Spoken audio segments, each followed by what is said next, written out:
Hello Termita, como habrás apreciado, ya tenemos un capítulo del curso de carpintería. No sé si lo habrás visto y si lo has visto no sé qué te habrá parecido. Pero bueno, yo voy a seguir con la tónica y si quieres seguirlo, por aquí te espero. Bueno, vamos a ver a continuación unas normas para reducir el trabajo de la madera en el encolado de piezas. Estas cosas que vamos a ver nos pueden servir para muchísimos trabajos. Bueno, por si no lo sabes, te lo digo yo. Una vez que la madera se ha cortado y después se seca, pues ella va tomando su forma. Se puede doblar, rajar, alabear, en fin, una serie de cosas que vamos a ir viendo. Bueno, Termita, si te viste el vídeo anterior, ya sabes que íbamos a hablar en este vídeo del trabajo de la madera. Si no te viste el vídeo, aquí te dejo una tarjeta y vételo ahí despaciamente. Y en el trabajo de la madera hay que tener en cuenta la hinchazón y el encogimiento de la madera, entre otras cosas. Entonces, para hacer ciertos trabajos, pues es necesario saber cómo va a reaccionar. Si llega el caso y tienes que hacer un trabajo, tal como lo estamos viendo, no siempre va a ser matemático así. En unos casos verás lo que es los anillos de crecimiento de una forma o de otra, entonces pues ya tienes tú que casarlos como mejor te venga, pero siempre tratando de hacerlo de esta forma o lo más parecido a esta forma. Tendrás menos problemas. Bueno, esto sería para encolados en general. Habría que observar la pieza por la testa y ver más o menos la posición que ocupaba en el tronco. ¿Para qué? Para saber qué zona es cuál y cómo va a reaccionar la pieza. En este caso, esta pieza doblaría hacia aquí, hacia la parte exterior del arco. Para trabajos finos, o sea, un buen trabajo, debería desecharse la parte de la albura, que sería esta. Aquí lo vemos, cambia el color a más claro, de más amarillo a más claro. Esto sería albura. Esta zona de albura merma más que toda esta zona de duramen. ¿Qué tendríamos que hacer? Pues utilizar, a ser posible, solamente zona del duramen y desechando también la zona del corazón. Al utilizar solamente las zonas del duramen tendríamos más o menos la misma compensación a la merma de la madera y a los movimientos. Esto sería porque la zona de duramen y la zona de albura tienen una notable diferencia de contracción. Entonces, la albura merma mucho más que la zona de duramen. Bueno, en este caso, para hacer un buen trabajo, ya hemos eliminado la albura porque merma mucho más que el duramen y también hemos eliminado la parte central del corazón o del meollo, que como puedes apreciar, pues es una madera que ya prácticamente está muerta, ¿no? Pues lo que habría que hacer sería juntar las dos zonas de albura. Pero al mismo tiempo nos vamos a fijar en la testa y vemos que los anillos de crecimiento quieren o tratan de hacernos un círculo, el anillo anual, a excepción de la eliminación del meollo. Bueno, pues esta no sería la encoladura correcta. Bueno, fíjate, la buena técnica sería esta. Ya tenemos el tablón despiezado a nuestro gusto. Hemos eliminado la zona de albura que merma más que el duramen, la zona del meollo o corazón porque tiene más defecto. Ahora nos quedaríamos con las zonas de duramen, pero vamos a ver una cosa. Esta parte de la madera es derecha. Se le llama derecha. Se le llama a la parte de más cercana a la médula, se le llama derecha. A la parte más alejada de la médula se le llama izquierda. Entonces, derecha, derecha, izquierda, izquierda. Vale, tenemos las dos partes de duramen. Retiramos la albura. Desechamos el corazón. Nos quedamos con el duramen. Entonces ya sabemos en cada listón cuál es la parte más cercana al corazón, o sea, la derecha y la izquierda. Derecha, izquierda, derecha, izquierda. Bueno, para el buen encolado, esto así no debería de encolarse tal como cae. Debería de encolarse en esta posición. Si te fijas, vamos a encolar parte derecha con parte derecha, haciendo esto. Te puedes preguntar por qué. Porque la parte derecha siempre merma menos que la parte izquierda. Entonces te pinto aquí sobre la mesa un poquito. Bueno, nos imaginamos aquí dos tablas. El centro las voy a pintar un poquito así en esta forma para que me entiendas bien. Esta sería la parte derecha y esta sería la parte izquierda. La parte izquierda merma más que la parte derecha. Por eso tenemos la parte derecha con la parte derecha. Y habría que encolar la parte derecha con la parte derecha. Entonces, al mermar la madera, nos quedaría aquí una junta igualada, aunque aquí hubiera mermado más y aquí también, pero si siguiéramos poniendo tablas, habría que encolar otra vez la parte izquierda con la parte izquierda. Si seguimos poniendo más tablas, habría que encolar también la parte derecha con la parte derecha y así sucesivamente. Puede que te líes un poco al principio, pero no tiene mucha historia. Si pintamos aquí los anillos anuales, quizá te entiendas mejor. Esta sería la forma de encolar correcta. Partes derechas con partes derechas, partes izquierdas con partes izquierdas, derechas con derechas. Y cambiar de posición una de las partes derechas. O sea, sí, lo vemos en las dos maneras. Como hemos dicho antes, las partes derechas con las partes derechas. No podemos hacer esto, porque ya sería parte izquierda con parte derecha. Tendríamos que hacer esto. Y tendríamos parte derecha con parte derecha.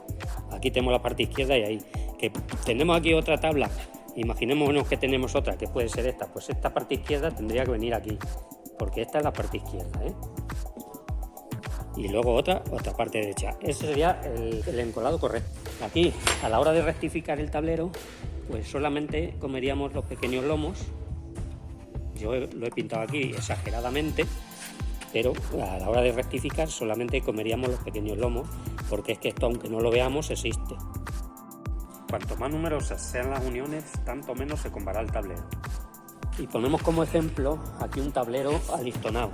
Aquí en este caso el operario que encola pues no se va fijando en la posición de los anillos porque son listones muy pequeños. Entonces, al ser muy pequeños, la comba que nos va a hacer va a ser mínima. ¿Eso por qué? Porque al ser tan pequeños, digamos que el curvamiento es mínimo. Más adelante veremos cómo se fabrica esto y hablaremos un poco del tema este.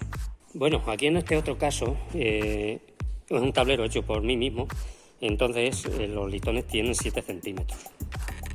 Ya hemos dicho que contra mayor sea el listón, más nos va a pronunciar el doblez de la madera. En este caso sí que puedo ir yo combinando la serie de los anillos y encolando para que el tablero nos curve lo menos posible. No siempre esta ciencia es exacta al 100%, no la de la madera, sino el hacer nosotros el encolado.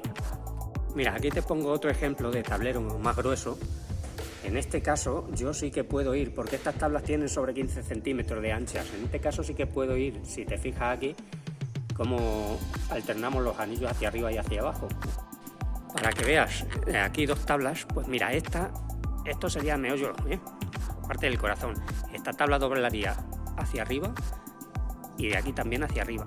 Esta tabla doblaría hacia abajo y de aquí también hacia abajo. O sea, irían haciendo como una especie de badenes. Si te fijas en las siguientes tablas, ya el corte no es el mismo, porque esta, por ejemplo, vemos que está cortada como despiece al hilo, pero esta más bien está como corta en despiece radial.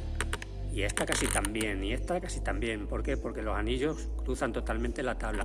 En este caso, los anillos los vemos enteros.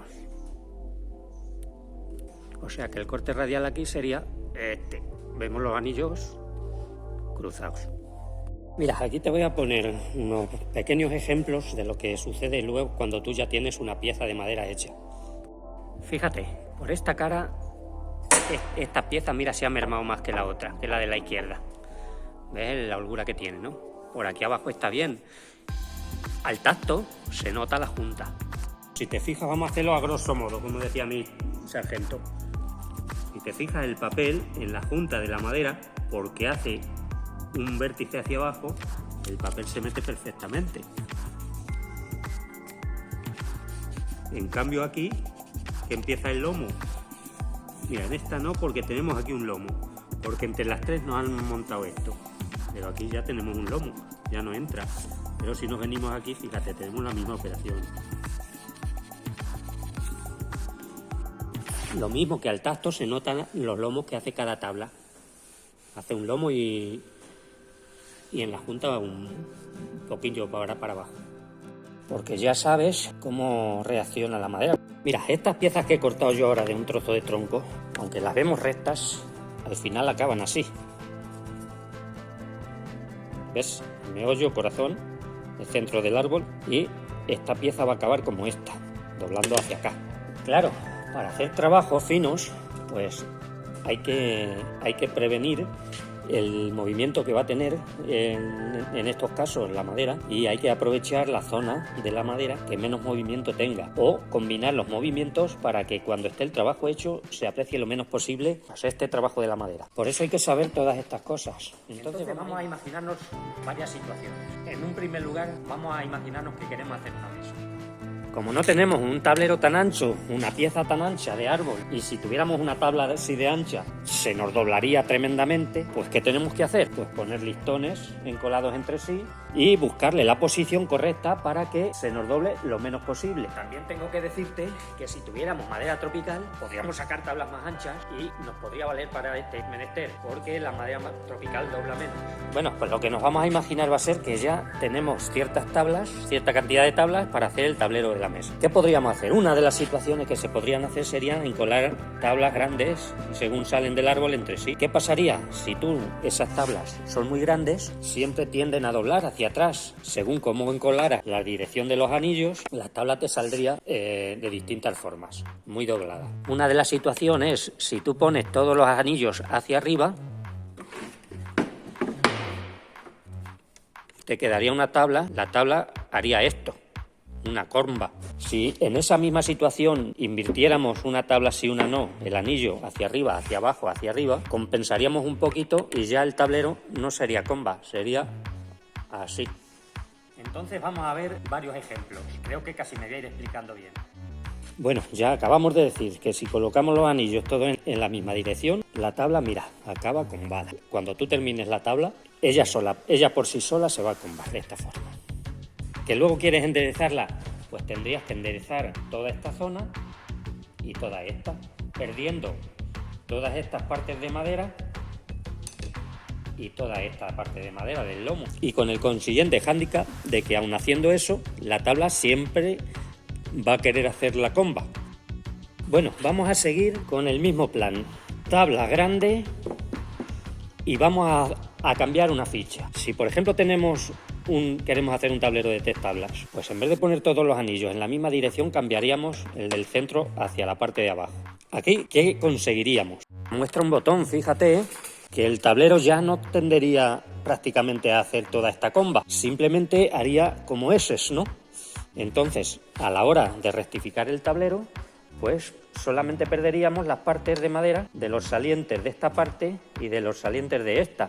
Nos quedaría mucha más anchura de madera. Pero aún sabiendo esto, todavía podemos minimizar más el trabajo. ¿Cómo? Dividiendo nuestras tablas grandes en tablas pequeñas. Haríamos esto, dividimos esta tabla en 2 y la curvatura que tenemos desde aquí hasta aquí es menor que la que tenemos desde aquí hasta aquí. ¿Qué pasaría? Que seguiríamos ganando grueso de madera, pero también habría que colocarlas en la posición correcta, simplemente para ganar madera y para que el tablero que hagamos se nos quede lo más plano posible. Bueno, pues como puedes apreciar, ya nuestras 3 piezas se nos han convertido en 6 piezas. Estas 6 piezas ya les he hecho yo el asiento, la cara y el canto para que se nos peguen bien y no se vean tantos desperfectos, pero bueno, en definitiva es lo mismo. Al hacer 6 piezas conseguimos disminuir un poco la curvatura y a la hora del encolado y del rectificado nos daría bastante más grueso de madera y al mismo tiempo conseguiríamos que el tablero se doblara muy poquito, muy poco. Bueno, Termita, no sé si te lo he dicho ya, pues ya me lío. Cualquier madera que tengas tú, cualquier madera que haya en cualquier sitio, toda madera tiene un lado derecho y un lado izquierdo. Y te voy a decir, y si te lo he dicho antes te lo repito, cuál es el lado izquierdo y cuál es el derecho. Aquí tenemos una tabla, aquí como ves todo el corazón o meollo. A ver si se ve o no se ve. La parte más próxima al corazón o meollo es la parte derecha. La parte más próxima al exterior del árbol es la parte izquierda. No quiere decir que toda la zona de albura sea izquierda, no. Simplemente la parte izquierda es la parte más cercana a la corteza. Si aquí, por ejemplo, cortamos esta tabla en 2, seguimos teniendo 2 tablas, cada una con su lado derecho y cada una con su lado izquierdo. Eso son normas de carpintería. Entonces con esa norma nos vamos a entender muy bien a lo que íbamos. Cómo minimizar el trabajo de la madera de un tablero al mínimo posible. Pues mira, las tablas que he cortado anteriormente son compañeras de estas. Yo las he dividido en 2 para compensar un poco la curvatura. Ahora, ¿cómo habría que encolar este tablero? Este lo vamos a quitar ¿Cómo habría que encolar el tablero para minimizar al mínimo? Ya ves que todas las tablas tienen sus anillos de crecimiento. Vamos a empezar por el lado izquierdo. Y a cada una de nuestras tablas le vamos a poner el lado derecho y el izquierdo. Este sería el derecho porque está más próximo al corazón, este sería el derecho porque está más próximo al corazón, este sería el izquierdo, este sería el izquierdo porque está más retirado, y sucesivamente así, derecho, izquierdo, y así. Bueno, también nos podemos entender con albura y duramen, pero creo que así casi lo vamos a hacer mejor. Vamos a encolar este tablero y vamos a meter la primera pieza con los anillos hacia arriba. La segunda pieza se puede meter de varias formas, ¿no? Pero lo correcto sería meter la parte del lado derecho con la parte del lado derecho. ¿Cómo habría que hacer esto? Pues simplemente dándole la vuelta, y vemos que los anillos no hacen una especie de S. Este sería el movimiento correcto, porque también podrías hacer esto o esto, pero estamos encolando lado derecho con lado izquierdo. Este lado izquierdo merma más que el derecho, vamos a tener más movimiento y más problemas. Lo ideal sería lado derecho, pero invertido. Pasamos al lado izquierdo. El lado izquierdo siempre es el más lejano al corazón. En este caso también tenemos el lado izquierdo aquí, porque el derecho está aquí. Y si te fijas, los anillos nos hacen una especie de S también, ¿no?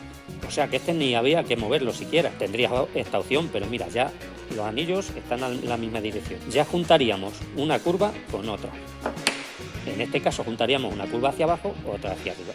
Pasamos a la siguiente pieza. La siguiente pieza, ¿qué habría que hacer? Seguir encolando derecho con derecho.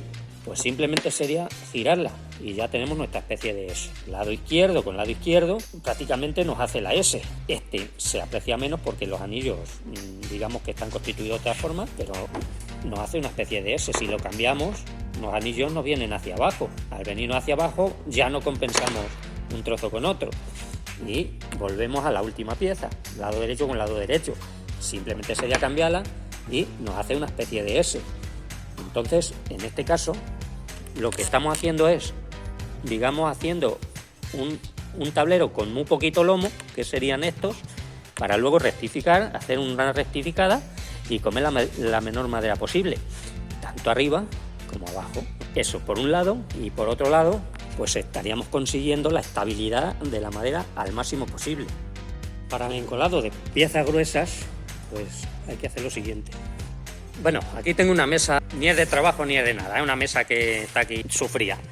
Por ejemplo, si queremos conseguir unas patas o de porte o de corte cuadrado, pues simplemente sería coger un grueso de madera de este calibre, como por ejemplo este, o en su defecto de que no tengamos uno como este de una pieza, podemos hacer uno como este de dos piezas. Aquí tenemos un inconveniente, que al ser de dos piezas, si no las encolamos correctamente, nos pueda pasar lo que vamos a ver. Bueno, con estas dos piezas vamos a ver cómo podríamos encolar lo mejor posible una pata de mesa, que es el ejemplo que estamos poniendo en este caso, pero podría ser una viga, podría ser cualquier cosa. Aunque estos son dos piezas más finas, pero nos ponemos en situación de que podrían ser más gruesas. Bueno, en la encoladura esta no sería la correcta. ¿Por qué? Porque en este caso, una vez que encolamos, ¿qué tendería a hacer esta pieza y esta? Tenderían a ponerse en esta posición y en esta, lo cual quiere decir que posiblemente cuando ellas quieran se van a tender a separar de la parte de arriba de la parte de abajo, en este caso, o sea, de las puntas, igual que hemos visto anteriormente en el tronco ese, en la pata esa. No sé si me estoy explicando bien. Bueno, pues entonces creo que la mejor solución sería encolar las partes de atrás del árbol, las partes del lado izquierdo, porque el derecho sería el más próximo al corazón. ¿Y qué conseguiríamos con ello? Pues conseguiríamos esto, que en vez de abrirse la junta por aquí, lo que tendería sería como a apretarse más todavía. En todo caso, del centro tendería a despegarse un poquito el encolado. No sé si me esté explicando. Bueno, sobre lo dicho anteriormente, pues si lo grabo otra vez por si no lo he dicho y tal, tenemos que tener en cuenta que como la madera siempre del lado izquierdo, que es la albura, merma más que el lado derecho, que es el duramen, si tú encolas albura con duramen, digamos, yo te lo pinto exageradamente, la merma quedaría así. Yo te lo pinto exageradamente, ¿no? Entonces esto sería los anillos de crecimiento, aunque los cambies, la zona izquierda o de albura sería esta, merma más, que la zona de duramen, que sería este, como merma menos, pues tendríamos aquí un pequeño escalón. A la hora de rectificar, pues también perderíamos esta cantidad de madera. Ermita, yo no sé si tú verás todo el vídeo completo, seguramente que no, pero como te pierdas una cosilla de esta ya no sabes por dónde va la cosa. Yo te aconsejo que lo pongas el vídeo en velocidad 1,5 o 1,75 y casi te enteras de todo. Y no tienes que estar ahí media hora viendo el vídeo, porque prácticamente casi nadie ve el vídeo entero. A no ser que te interese tanto la cosa que te lo veas completamente. Bueno, pues aquí te voy a poner otro ejemplo para compensar el trabajo de la madera. Estamos viendo una encoladura, un laminado de madera de 4 piezas en este caso. ¿Por qué? Porque si tú coges un larguero para una puerta o una ventana o cualquier otra historia de una sola pieza, vamos a ver qué le puede pasar. Pues fíjate, esto es una sola pieza, aparte de que se alabea. Fíjate cómo se dobla hacia detrás. Tú haces un trabajo con una pieza de estas, más fina, más ancha, y con el tiempo toma su forma y el trabajo te lo echas a perder, ¿no? Entonces, para compensar estas cosas podemos hacer esto de los laminados. No deja de ser lo que estábamos viendo anteriormente. Bueno, pues en este caso son, ya digo, láminas, trozos de madera, tablas rectificadas y encoladas entre sí. Y conseguimos una pieza enteriza que, al ser piezas más pequeñas, tienen, digamos, menos movimiento. Entonces, al estar unidas entre sí, una contrarresta a la otra, por decirlo de alguna forma, y esto es estable casi total. Si te fijas, está recto. De hecho, Termita habrá visto naves o centros comerciales o, en fin, algunas cosas con unas vigas enormes hechas de madera, ¿no? Y no son de una pieza, son de muchas piezas. Por ejemplo, Termita, una viga de una pieza, tendríamos muchos fallos, tendríamos muchas grietas, nudos, rajas, alabeos. En cambio, en el laminado, todo eso se evita casi al máximo. Como ves, aquí podemos apreciar el laminado y una viga de una pieza. La diferencia es bastante notable. Bueno, pues vemos aquí también las cestas. Madera maciza, madera laminada. Digamos que esta ha mermado por donde tiene que mermar más o menos, y esta ha mermado menos porque en tantas piezas se ha compensado un poco. Termita, ten en cuenta que todas estas cosas que estamos viendo son aplicables a cualquier trabajo, ¿eh? Que no nos quede por decir que para trabajar las maderas y tener mínimos problemas, pues las maderas tienen que tener un grado de humedad entre 6 y un 12% de grados de humedad. Entonces, si tú pones una madera con mucho grado de humedad, lo más probable es que el trabajo que vayas a hacer te dé un gran problema. Mira, Termita, para que veas cómo se mide la humedad en la madera, me compré este aparatillo creyendo que era gran cosa. Me han mandado un mechero, pero bueno, vamos a ver cómo mide. No sé si tendrá precisión o no. De todas formas, la mayor precisión la da otra pinza que, digamos, que tiene un cable y la puedes enchufar en distinta posición a esta. Pero bueno, con esto vamos a apañarnos bien y vas a ver cómo funciona. Mira, en la parte que no he mojado tenemos de un 8 a un 10. Ahí concretamente hay un 11% de humedad. Este es un tronco que tenía yo por ahí, que no está seco del todo, pero bueno, más o menos. Hemos dicho que de un 6 a un 12%, un 15% de humedad es lo ideal. Y este tronco prácticamente está en esos márgenes. O sea que si lo utilizáramos para algún trabajo podría, digamos, servir. Ahora me voy a la parte húmeda que he mojado y vamos a comprobar la humedad que nos da en la parte húmeda. Nos da casi un 30%. Claro, conforme se vaya secando el agua, pues irá bajando la humedad. Pero cuando la madera está verde, pues te da el grado de humedad que tienes. Con un grado de humedad de un 20%, trabajar con una madera sería arriesgado, porque luego al final abriría grietas o se doblaría muchísimo. Bueno, Termita, sin entrar a profundizar mucho, vamos a ver un poco cómo se cortan los árboles, cómo se despiezan para aprovechar la madera y que nosotros las termitas la consumamos. Bueno, mira, el mejor sistema para minimizar los trabajos de la madera, para compensar las mermas y las deformaciones de la madera es la división en corte radial. No hay mucho que decir, el centro y los radios son estos, los radios del árbol, pues aquí vemos una tabla en corte radial, estos serían los anillos que los estamos viendo aquí. El sistema este es el mejor, pero tiene un inconveniente, que se desaprovecha mucha madera para sacar tablas de estas. Entonces se utiliza simplemente cuando la madera es muy apreciada o son cortes de encargo. Bueno, vemos aquí el corte radial, que sería este. Como ya sabemos, al cortar la madera y secarla sufre mermas, sufre deformaciones. Eso le llamamos el trabajo de la madera, y aun estando seca se siguen produciendo esas historias. Entonces el corte radial, que lo estamos viendo aquí, mermaría, al secar mermaría todo esto negro que vemos en forma de cuña. Por aquí mermaría menos, por aquí mermaría más. ¿Por qué? Porque la zona de la albura tiene siempre más humedad que la zona del duramen. Entonces, al tener más humedad, merma más. En este caso, el corte radial mermaría de aquí más que de aquí más que de aquí, o sea, quedaría una especie de forma de cuña, lo que estamos viendo sin pintar el negro. Con esto quiero decir que las partes, los tablones que vamos a utilizar, tenemos que saber de dónde son, de qué parte del árbol son y cómo van a reaccionar. Sabiendo todas estas historias, se sabe ya, teniendo una tabla en concreto, cómo va a reaccionar y de qué parte del árbol es. No lo he dicho, la mejor es el corte radial, pero es la más cara, la que más madera desaprovecha. Y entonces, cuando la madera tiene un coste y un valor, y hay que aprovecharla al máximo. El segundo corte que vamos a ver se llama cortes paralelos, que nos estamos fijando. Si te fijas, pues tenemos los cortes paralelos uno detrás de otro. Esto es una tabla, esto es otra tabla, otra tabla, otra tabla, otra tabla. Solo que yo las he alternado para que se divise mejor, para que se vea mejor aquí en el vídeo. De esta forma se aprovecha muchísimo más la madera, pero tenemos un inconveniente superior al del corte radial.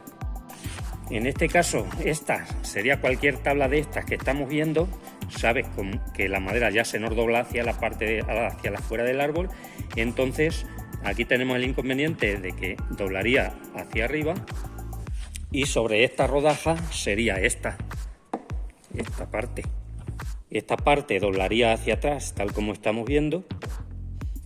Mermaría más de la parte esta que de esta, porque esta pilla más al centro del árbol, pilla más duramen. El duramen dobla menos porque tiene menos humedad. Y doblaría hacia atrás, tal como estamos viendo. Siguiente corte se llama pieza enteriza. Claro, esto que estamos viendo aquí, que sería esto, podría ser una viga muy grande o un árbol muy pequeño y sacar piezas más pequeñas. En este caso, esta pieza enteriza correspondería a este cuarto, porque esta pieza enteriza, si luego le pegan un corte aquí, se llama el cuarte, y esto sería un cuarto. Esta pieza, más o menos, correspondería aproximadamente así a grosso modo, a esta parte que tenemos aquí pintada, ¿no? Mermaría más en esta zona y querría doblársenos hacia afuera del árbol. Todas estas cosas son interesantes, porque cuando tú cojas ya tus tablones y los cortes, sabiendo todo esto, irás casando lo mejor posible, o según tus conocimientos, haciendo las cosas lo mejor posible, para que tu trabajo te dé el mínimo problema. Otro de los cortes se llama despiece en cruz. Con este sistema se obtienen maderas de estructura homogénea. El duramen queda comprendido en una madera gruesa que a su vez se corta en dos. De los sectores angulares se sacan tablas de dimensiones reducidas pero muy vistosas, debido a los cortes radiales, porque si te acuerdas, el corte radial es el que va del corazón hacia la periferia. Otro de los cortes le llaman cantibay.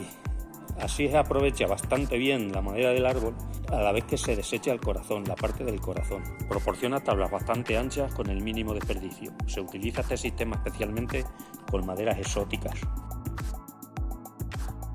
Otro de los sistemas se llama hilos paralelos. Este procedimiento es el empleado para maderas baratas. Tiene cierta pérdida de material por los costeros, pero proporciona tablas de igual anchura y sin rastro de corteza. Bueno, mira, vamos a ver también un poquito por encima cómo se cubica la madera, sin entrar en mucho detalle, pero para que sepas cómo se hace. Bueno, fíjate, aquí tenemos una tabla. Esta tabla tiene 3 dimensiones, un largo, un ancho y un grueso. Vamos a averiguar los metros cúbicos que tiene esta tabla. Primero, hay que multiplicar el largo por el ancho por el grueso, y lo que nos dé esa es la cantidad de madera que tenemos. Vamos a poner aquí otro ejemplo. Tenemos un trozo de viga de 0,90 por 20 por 16 centímetros. Vamos a multiplicar. Pues como hay que multiplicar las 3 medidas por sí mismas, 0,90 por 0,16 por 0,20 nos da un total de 0,0288 metros cúbicos. Esto se multiplicaría por el precio de la madera y lo que su mete cobraría. Bueno, Termita, la madera se puede vender de varias formas, por metros cúbicos, lineales, por tablas, por peso. Con estas cosas que estamos viendo, se supone pues, que ya puedes hacer trabajos y aplicarles los conocimientos para que te den los mínimos problemas. Termita, en todos los oficios hay que batallar con infinidad de hándicaps. Bueno, en este caso que nos ocupa, que es la madera, pues tenemos que batallar con enfermedades de la madera y defectos de la madera. Bueno, Termita, ahora vamos a ver algunos defectos y enfermedades de la madera. Bueno, te voy a ir diciendo un poco aquí por encima algunos defectos, y como no los tenemos a mano todos, pues te voy a ir señalando un poquillo lo que quiere decir. Si te fijas, aquí en esta zona está separada, esta parte del anillo está separado de este. Esto se llama colaina. Y como comprenderás, pues si tenemos un árbol que tiene muchas colainas de estas, cuando lo aserremos, pues como que no va a ser una madera perfecta, ¿no? Hay que tener en cuenta que en algunas zonas no tiene importancia porque es mínimo, pero hay otras zonas que sí tenemos una zona muy grande separada, entonces esa madera no sería aprovechable para ciertas cosas. Otro defecto que podemos tener en la madera son las grietas. Mira, las grietas son hendiduras o aberturas que se producen, digamos, desde el centro hacia afuera. Aquí vemos una grieta en esta tabla, en este tablón, en este trozo de madera, que esta grieta se puede haber abierto después o podría ya estar. Estas grietas muchas veces son producidas por los rayos anulares que lleva esto aquí y en un mal secado de la madera.